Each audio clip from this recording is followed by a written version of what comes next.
tanto a tutti i bisogni delle nostre anime e a quelli materiali, ma che le consolazioni dello spirito, i beni, la santità, e imploriamo della divina misericordia, tutto concorra al conseguimento della nostra salvezza eterna.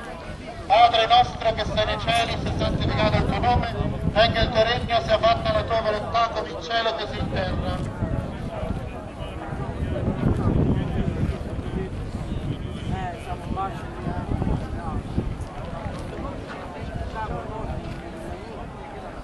Ave Maria, piena di grazia, il Signore è con te, tu sei benedetta fra le donne e benedetto il frutto del tuo seno, Gesù.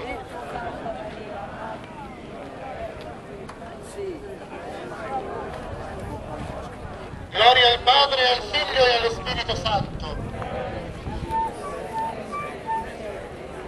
E ora ci avviciniamo alla parte finale del campetto per una benedizione su Scauri. Tremenzuoli e Scauri erano legati anticamente come istituzione di parrocchia, sono legati ora nella mia persona del parroco, per cui andiamo a fare una benedizione anche a Scauri.